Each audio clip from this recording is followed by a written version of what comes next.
forever say I'm with, I'm ready.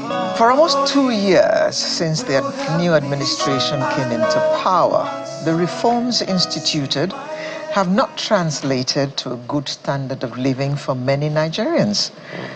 And therein lies the problem. More than 60 years after independence, Nigeria is still grappling with multidimensional problems such as poverty, arrested development. Some have argued that the structure of the state character may not be the source of the problem, and restructuring may not be the solution. They say the calls for political restructuring may not be the solution, but leaders' commitment to good governance is what can deliver mass-oriented development that can improve the people's conditions. I wonder what you think. Well, we have a panel this morning that will let us have their thoughts on this matter and let us know if what we currently are operating is the best in our circumstances as a multicultural, multilingual nation. I'd like to welcome Dr. Austin Tam George, former Senior Executive Fellow, Harvard Kennedy School, and former Commissioner for Information over at Rivers State. Good morning. Thanks for having me. Good to see you, Ayo. Yeah. We have joining us from our studio in Abuja, Mr. Yakubu Dati, former General Manager of Public Affairs of the Federal Airports Authority of Nigeria, FAN. Good morning, Mr. Dati. Good to see you. Good morning. Good to see you too. Doctor, let me begin with you. We are the Federal Republic of Nigeria. Is Nigeria being run as a federal republic? Well, not in practice. You know, federalism means that the constituent units, in Nigeria, these constituent units are called states. As you know, we have 36 states. So the federalism requires that the constituent units will have a certain measure of autonomy to control affairs in their states. We have a very sore thumb in the case of Nigeria, where resources, for instance, that belong to communities, that belong to states, are appropriated by law and centralized for federal government control. If you look at oil and gas, for instance, if you check the Constitution and even the Petroleum Industry Act, one of the earliest declarations in these legislations is that these resources automatically, belong to the federal government. That's a violation, of the spirit of federalism. 2 years ago, I was in Texas, and I realized that what we are practicing here in the name of federalism is the direct opposite of what happens in the U.S. The oil resources that belong to Texans cannot be appropriated by Washington in the name of legislation. So I think that what we need to recognize is that we have a faulty foundation in terms of the practice of federalism, and that we need to take very serious measures to make sure that people realize that, look, if you're going to be in a federalism, you need to go the whole hog. Allow communities, for instance, to have a measure of control over resources found in their areas. Allow the states to have a measure of control of resources found in their areas. We need to also have corresponding structures of accountability when it comes to how these resources are managed and things like that. So I believe that we still have a way to go in terms of operating the kind of federalism that we desire. Mr. Dati, do you agree? Well, to me, the issue of federalism or not is more of a nomenclature. What is most important, I believe, to the people is how responsive government is and how people feel the impact of government. You recall that even before this system, we've had different stages of systems that were practiced in Nigeria. And until now, that we're having more resources due to reforms being done by this administration. we're having more resources going to the states, more resources going to the local government, and it remains for people that live within those vicinities to begin to challenge the leadership to see what is happening. Just like the president said, the income has quadrupled. Has development quadrupled in those areas? Those are questions that can be answered by people who live in those states or those patriotic units. So to me, I believe that the issue of resource control also has to do with the issues of management of those resource control. How do people feel those impacts? For instance, in the Niger Delta, so much has been, programs have been set up. The NDDC is there, the 13% derivation is there, and the impact, how people see the presence of government is based on how those resource utilization is being done in those areas. And I think those are the key issues that we should begin to think of, instead of always going through the tautology of whether it's a federation unit or a democratic unit. Thank you. Perhaps one of the issues, my apologies, Alero, perhaps one of the issues, Dr. Tam George, is the process order, if I can put it that way. There is the issue of patriotism, the issue of vision, the issue of type of governance, the issue of type of recruitment process, the entire gamut of our recruitment process and all of that. So are we putting the cart before the horse? Because when we are asking for patriotism from the people, it is one ask. We're asking for good governance. It is another altogether. There are those who have questioned, and Alera and I have asked quite a number of questions along that. I also have questioned the fact that, are we even fighting poverty nationally, or individuals are first of all fighting the poverty in their own lives? Okay, you know, I think this matter is so important that we probably should take an example from what just transpired at the Supreme Court yesterday, so that we discuss these things in concrete terms rather than just as concepts and abstractions. Yesterday, the Supreme Court gave a judgment stopping the Central Bank of Nigeria from remitting money to the states, to Rivers State. Now, Rivers State is a constituent unit of the Federation. It has statutory right to the allocations that it contributes to the Federation account. Rivers State alone contributes over 40% of the oil that is drilled every day in this country, contributing substantial amount of money daily to the Federation account. Now, the Central Bank, the Supreme Court has said in its judgment that a matter as statutory as federal allocation should not be allocated to the state government simply because of the shenanigans of the Minister of FCT, Mr. Yeson Wike. Now, the point I'm making is that in a true federal state, in a true federalism, the Supreme Court cannot stop allocation that is a statutory matter to the state. So these are not matters of abstraction. These things have practical resonance. The point is that the Supreme Court cannot do that. So the fact that it has done so means that it is already a violation of the spirit of federalism. I will come back to this matter if we have time in the course of the conversation. But the most important fact is that as we speak now, Nigeria drills over nearly 2 million barrels of crude every day, and more than 40% comes from Rivers State.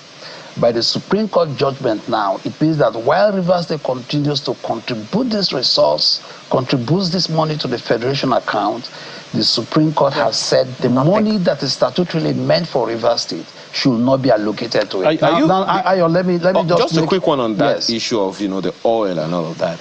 Does the oil belong to Rivers State or the federal or the Federation?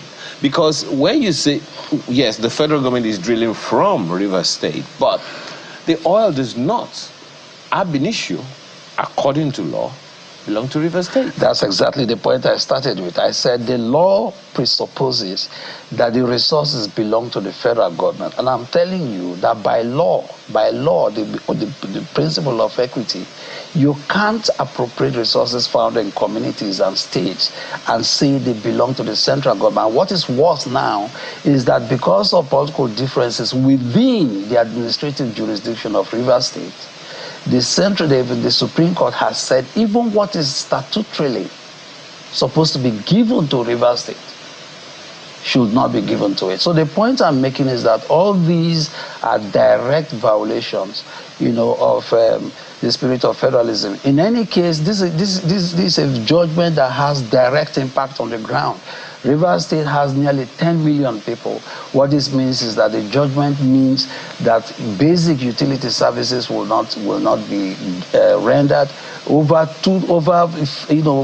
6,000 teachers will not be paid. Over 6,000 doctors will not be paid. You say like that's the only income avenue. I mean, this is a statutory allocation. That's not the only one. That no, but the State most important. This is a legal entitlement to the state. Over 200. No one can argue with yes, that. Over but 200. Just as you said, yes. There have been issues in the state, and it predates this government. It predates the government before it. Yeah, but this is the first time the Supreme Court is making a categorical judgment in violation of the federal. Well, one would say that that's just one of several examples all over the nation. Yeah. Because the same thing I think happened, Mr. Dachi, you may want to speak to that. Same thing happened, I think, was it in Zamfara State, when on the one hand the people, I think it was the government of Zamfara State, was it Zamfara State? I'm not sure. Took gold to the federal government and said, okay, this came from Zamfara State. So is that an overstep, or you think that was also appropriate?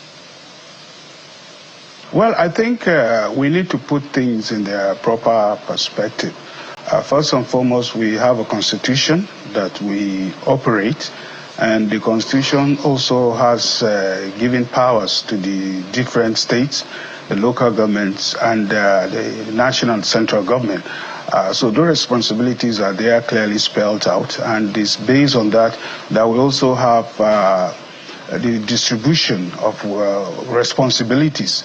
What belongs to the government, what belongs to the states. Mm-hmm. For instance, people want to also put up the argument that if you look at what the devastation that has gone on in Plateau State, where I come from, due to the mining activities that has built this country over the years, or the granite pyramids that also at a point contributed to the growth and even development of the oil resources in the Niger Delta, or is it the cotton in the north that had also contributed to national development, the arguments begin to seek for a balance.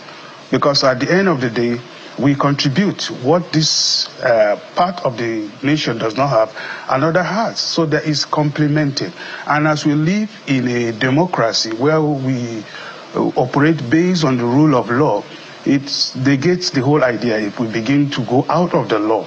For instance, the Supreme Court has made a judgment which is the final arbiter except you go to God according to the law. So it's only proper that we also channel our discussions within the confines of what constitutes law and what we accept. Of course, there is room for change through the instrumentality of the National Assembly, but sitting and trying to postulate that we can operate beyond and out of the jurisdiction of our laid down laws is only calling for anarchy.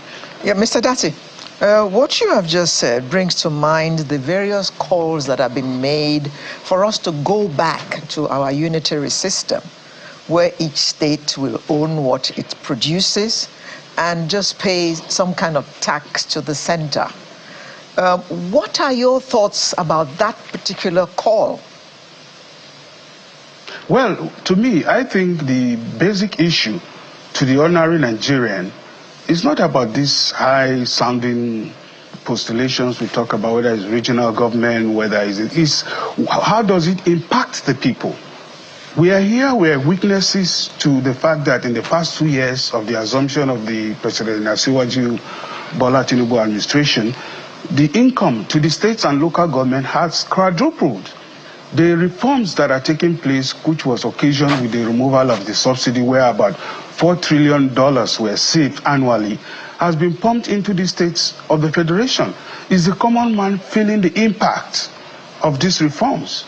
Are this additional funding that is going to the other federating units, are the ordinary people feeling the impact?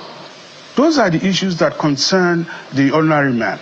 And I believe that those are what we should be able to bring up so that we'll be able to challenge our leaders at different levels.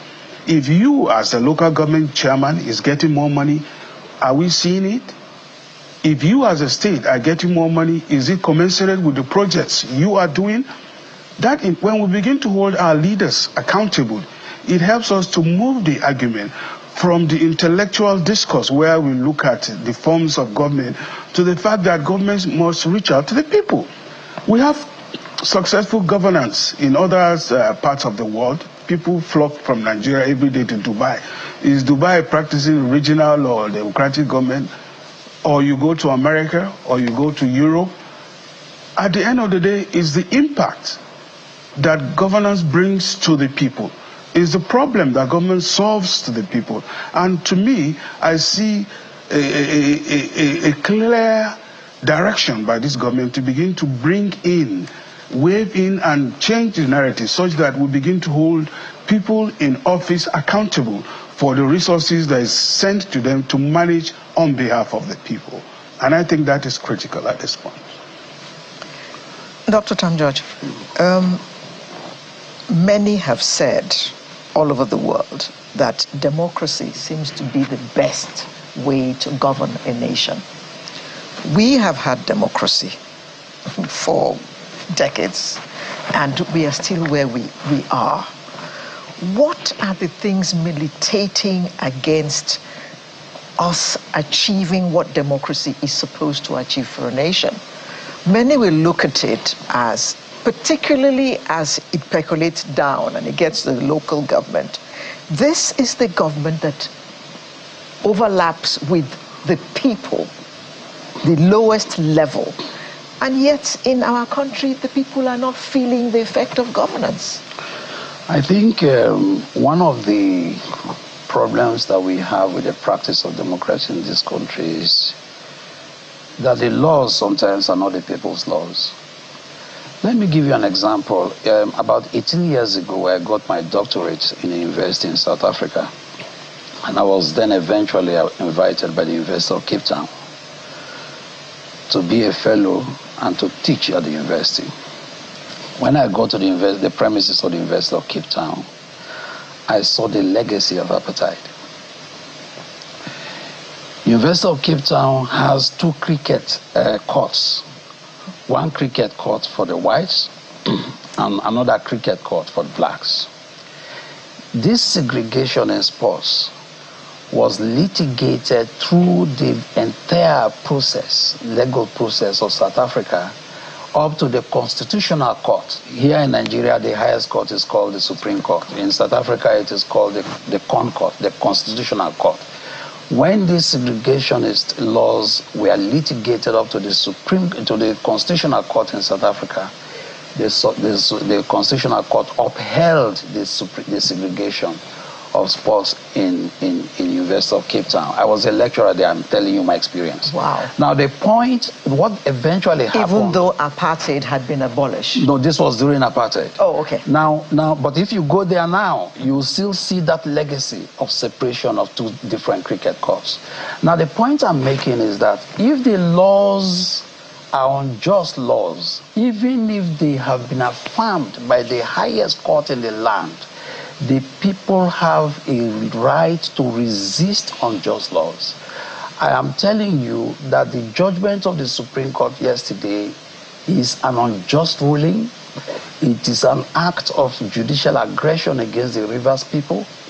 The people of Rivers State have a right to resist this legislation. Doctor, must you keep going to Rivers State? No, I know it's your state. Yeah, I know I'm saying this because there's a tendency, to discuss some of these concepts, as abstraction. But then there are other examples. That yes, but because you are also a former commissioner. The point I'm making now is that we can want democracy as much as we want, but we also want to be careful to make sure that we do not allow unjust court rulings rulings and unjust laws. So the point you're making is very important about how can we deliver service to our people and make democracy meaningful for the people. I believe that laws are very important components, very important foundations for the practice of democracy. My experience being in government and being in academics tells me that, you know, we need to be able to make sure that our practices, our laws, our administrative practices, you know, reflect the desires of the people. The allocation to Rivers State is not to Yeson Wike or to Fubara. It is an allocation to almost 10 million people who live in Rivers State. The consequence of what we are seeing now from the Supreme Court means that over 200,000 children are going to be out of school, likely from next week. And I'm saying that that is not democracy. We need to rethink, you know, the kind of rulings that we have and the kind of legislations that we have. Only then can democracy be meaningful to the people. Well, Mr. Dati, I know you want to respond to a thing or two that you have heard Dr. Tam George talk about. Well, the focus of this conversation is on the call for good governance. The challenge remains that in many parts of the country, good governance is still a far cry. One of the attempts to ensure that good governance got to the people at the various levels, wherever they are in the country, is sort of the creation of states over the years. Gongola State, for instance, was one of the largest, you know, in terms of land space many years back. Now we have Adamawa and Taraba from that particular state. And how much better have the lives of the people been since that time is just one example. Oyo State was also a very large expanse, but now we have from Oyo State, we have Osun State. Have the lives of the people been made better as a result of that? So if we're looking at the structures that we have put in place, the structures that same thing with Sokoto State and a number of other states like that. If we are to look at the efforts to drill down governance, and I'm talking about governance, not even just democracy now. If we are to look at the efforts we've made over the years to drill down governance, what would you say is the real shortfall that we have? Is it in the style of governance? Is it in the efforts to make sure that governance cascaded? Is it in the way we run it? What exactly would you say the issue is? Well, I believe first and foremost, the issue of funding is very, very key and critical. I recall that, like in the United Kingdom, you even have some of the airports or ships, seaports being run by local governments. And they are able to do that because of the funding capability. And that is why we should see the silent changes that are going on in Nigeria, where more resources are being deployed to the local government to be able to make them more functional. Having served as a former local government chairman and also a commissioner in the past, I know the impact that you can have all the ideas you want to implement, but if you don't have the funding, which is critical, it now becomes a challenge. And that is why we are also happy with what is happening by other structures that are being put in place to serve as checks and balances. For instance, the EFCC, for instance, is already bringing to book certain people, former governors, like yesterday or so I heard about Theodore Oji, who was also brought into account. Now, all those, when the structures of government begin to work, it creates accountability. It also means that when leaders have resources devoted to them, there are also others that have the responsibility to ensure that those resources are deployed adequately. And that is why the deployment of more resources to local government is revolutionary as far as I'm concerned. Because the problem of Mikan local government, where I was chairman, is different from Obiakwa in Rivers State. But when those resources are deployed, it means that the local government chairman and his councillors will be able to sit and look at the problems the people are having. Is it the issue of a culvert? Is it pipe bomb water? Is it agriculture? Is it canoe? So those we need to trickle down development to the grassroots. And one of the key ways to be able to do that is to empower the third tier of government, which is being done as we speak. And by the time you have a stronger resources reaching out to the local government, and those resources, you have the chairman who is controlling, you have the deputy chairman, you have elected councillors, most often 10 or 15, depending on the number of wards. You have the supervisory councillors. So the resources are also being brought to that level to ensure that the people begin to feel the impact. And I believe that those changes are taking place gradually, and we are seeing a lot of things changing. And if you go around the country, you will see those that are performing, you will see those that are not performing, because everybody knows the resources have quadrupled. So I believe that this is one of the ways. Another way is also the reforms that are ongoing.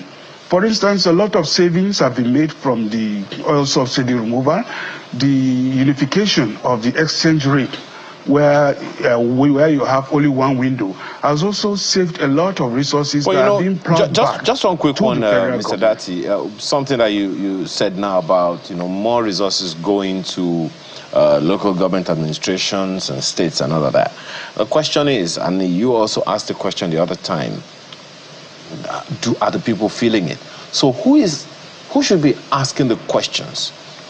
We understand that there's still that arrangement being made to ensure that the resources go to the local governments as declared by the Supreme Court. Directly, yes, thank you. By the Supreme Court. So efforts are being made to execute that. And of course, after so many conversations with the state governors. But who should be asking the questions when the resources go to the states and the people are not feeling it? That's one. Secondly, each of these states have internally generated revenues. And some of them, we have also heard that some of them are not viable. I was listening to a friend yesterday talking about the fact that Lagos, for instance, the value of Lagos could be equates the value of 10 other states in this same country put together. Whether or not that is true, one can contest it. But who should be asking the right questions? What should Nigerians be asking to ensure that we put the right things in place? Because at the end of the day, if the people are not getting the dividends of democracy, then is democracy worth it? Well, thank you very much. I believe that for every Nigerian that sits, we all have a place where we call our wards or our local government areas. Whether you reside in Lagos or you school in Cape Town, you still have a place you call home. So the first point is for us to begin to hold those leaders at the local government accountable. Secondly, there are also structures on the ground, just like you have the House of Assembly. You have also the legislative arm at the local government that provides a supervisory role on how the local government is run. Thirdly, we also have other structures that have been put in ground, like the ESCC, the ICPC, that also have supervisory role or monitoring role over how resources are deployed.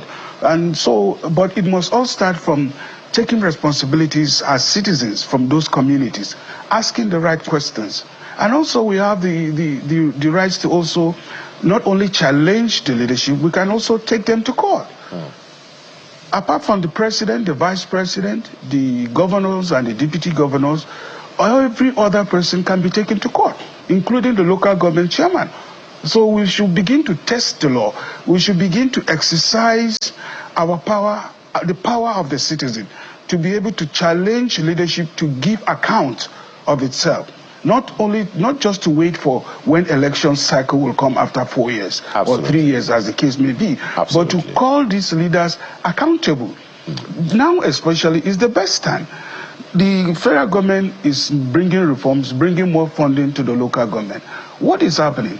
I know there's been a lot of resistance here and there, especially for people who see the local governments as an extension of their cookie pie where they can go in and take some. But gradually these things will begin to settle. Okay. And I tell you, even the elections, no matter how faulty they are in the local governments, will continue to improve over time. Well, there are those who would agree with you there, Mr. Dati, and say that during the Maurice Iwu era as chairman of INEC, we've since gone way past that one. We have a couple of messages. You have some there? Okay, yes. This one is from Skittish Money 27, and she says, or he or she says, the question here is, which is better? Generate resources yourself and deploy and pay tax to central government, or central government give you resources that may not be enough to deal with your problems? I think the constituent units, the states, and even the local governments should be able to generate resources, manage them. You know, the point you made about accountability, even at that level, is very important, because having the resource to manage is one thing, then having the corresponding structures of accountability is another matter. But the point about paying resource tax, maybe to the federal government, is a very important point.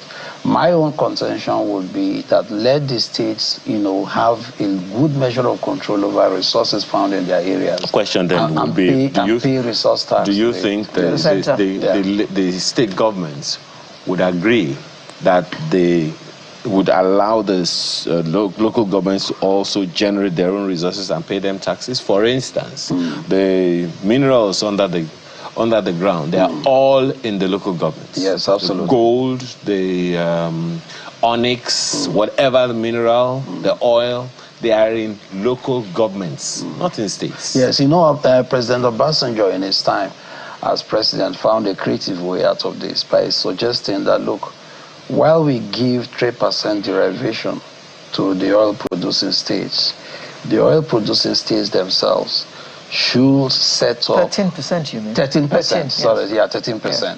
You know, to the oil-producing states, but the states themselves should set up structures, you know, that will, you know, cascade the monies that they receive to oil and gas producing communities. You know, it took different forms. Yes. Do you think it happened? Yes, it happens in some states. How was it effective? The extent of efficiency, the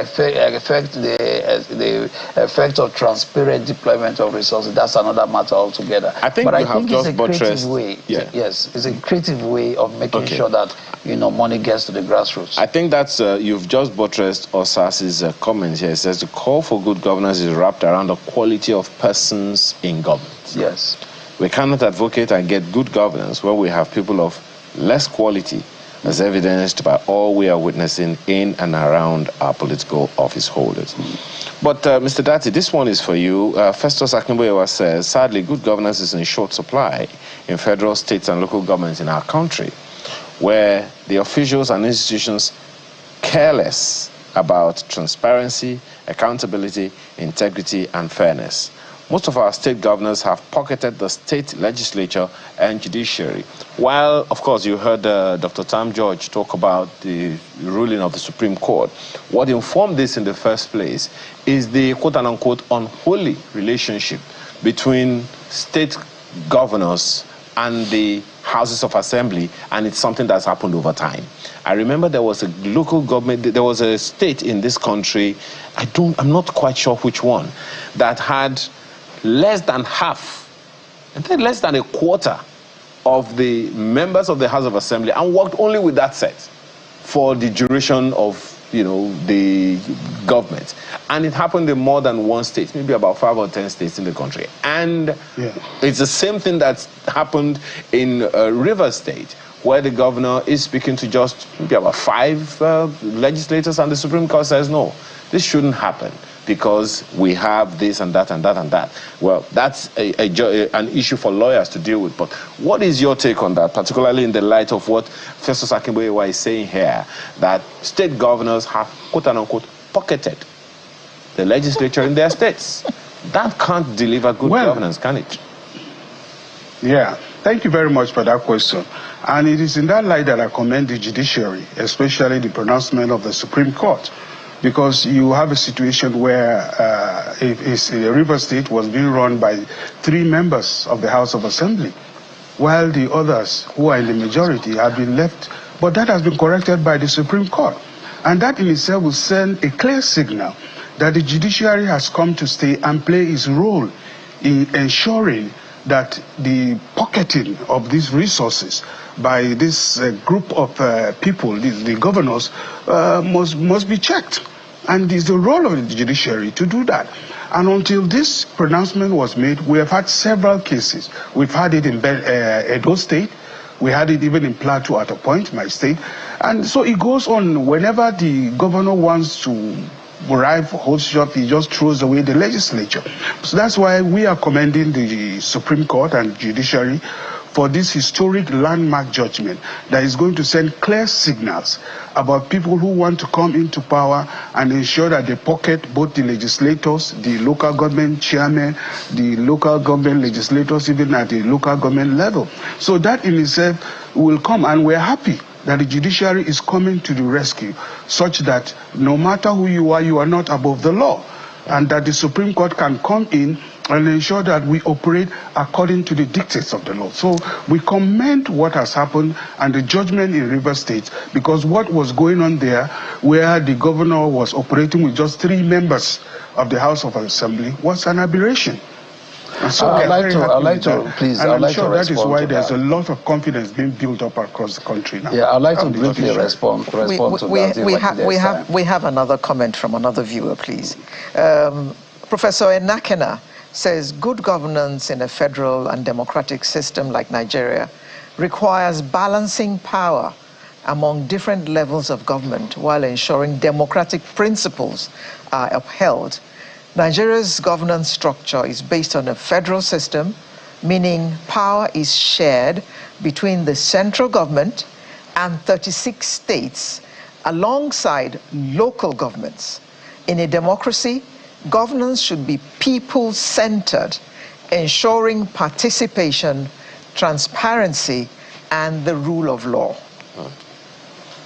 Well, okay, you wanted to... Yes, I wanted to quickly respond to Mr. Dati's point about the River State governor operating with just 3 members of the assembly. I think he got it completely wrong. The governor didn't just get up in the morning to say, you know what, I'm going to deal with only 3 members. What happened was that on the 11th of December 2023, 27 members of the assembly defected from their party and their seats were declared vacant. I mean, there is a whole case law, there is a precedent concerning, the fate of those who defect from their parties. And so what the governor said was, look, pending when all of these things are sorted out, I've got to deal with those who are legally members of the assembly.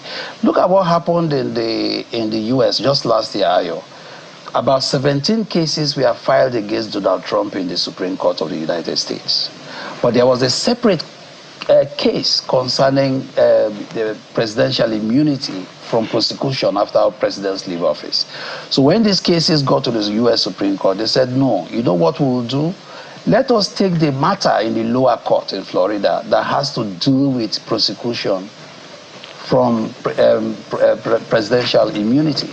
So what they did was to say, give expedited hearing to that matter, because it has direct resonance to all of these other cases. So they gave expedited hearing to that case. And when the matter got to the U.S. Supreme Court, they decided that a president could not be prosecuted for actions taken while in office. And that was how the other cases collapsed. Now, some people might say, well, this is a different jurisdiction, but the same logical extension could have applied with the Supreme Court yesterday.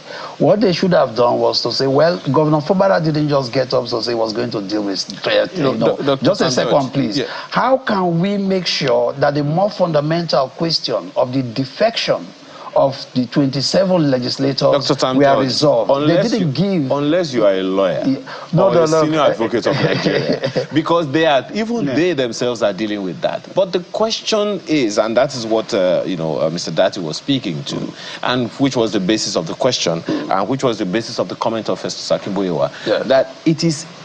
I mean, do you think it was appropriate that an assembly, a House of Assembly, a legislature of about 30 people is reduced to less than 5 or thereabouts.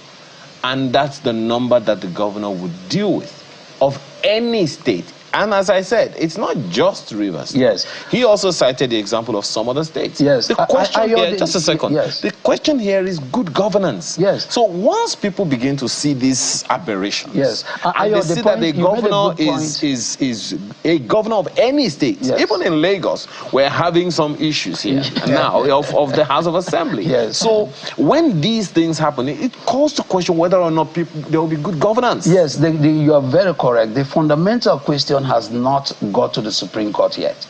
There is a matter before the Federal High Court in Rivers State as I speak now concerning the legal status of the 27 members of the House of Assembly. So you think that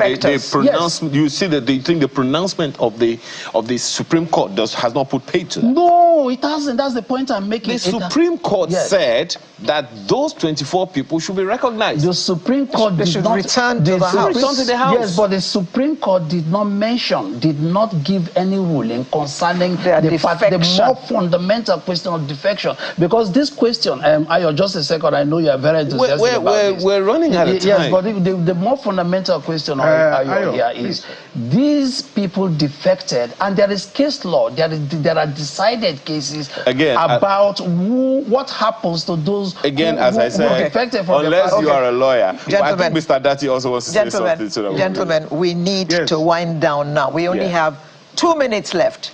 Mr. Dati, I'd like to take your last word on the issue of the call for good governance. Well, mine is that we must recognize and give support to institutions like the judgment of the Supreme Court. I believe that people like Dr. Tom, who are key stakeholders from the state, should begin to look at how they can bring around and create a synergy whereby there will be an understanding to obey the Supreme Court, because that is the final court of the land. If you begin to challenge the Supreme Court, this court does the final say. You begin to create more problems and anarchy in the state. Don't also forget that this is not the first time we are having a situation where revenue is being held back. It happened under President Jonathan Obasanjo when Lagos funds were withdrawn. But the present president, who was then the governor, had a way to look at how to raise resources, and he was able to run the state for 3 years. Okay, thank you, Mr. Dati. Dr. Tam George, your final word on the matter of good instead governance. Of resorting to your last word. My point is this. The more fundamental question of the defection of the 27. I'm talking about good governance in Nigeria. Yes, this has direct resonance for good governance in Rivers State. So the point is in Nigeria, yes, Dr. Tam George. Rivers State is a very key component of Nigeria. So is Lagos. Yes, so is Lagos. So Abuja. the question of defection has not been addressed. But the matter about good governance is something we all desire for. Is something everybody wants, and one way we can achieve this is to make sure that Supreme Court rulings are consistent with the desires of the people. As I speak to you now, Rivers State faces the risk of over 200,000 children going out of school because resources have been withheld. Okay. I believe that good governance can only be upheld when even the Supreme Court itself puts the better interest of the majority of Rivers people, in consideration, and not give rulings that are literally a recipe for chaos and an incitement against the state. We don't want that. We just want the rule of law to prevail, and we can't wait until the matter of defection is settled, so that good governance can actually find practical resonance on the ground in Rivers State. Okay. Hamid Adetola Adefesa says, once people are removed from governance equation at whatever levels, government then at whatever levels of government, then that governance is bad. Correct. Professor Inakena, adding additional voice, says, strengthening true federalism allows states to control more of their resources, e.g. solid minerals, VAT, and state policing, reduce federal government over-centralization by transferring more responsibilities to states and local governments, Review revenue sharing formulas to give states and LGAs more financial autonomy. Well, allowing states to control more of their resources. How about the local government controlling their resources? But hey, what do I... That's a discussion for another day.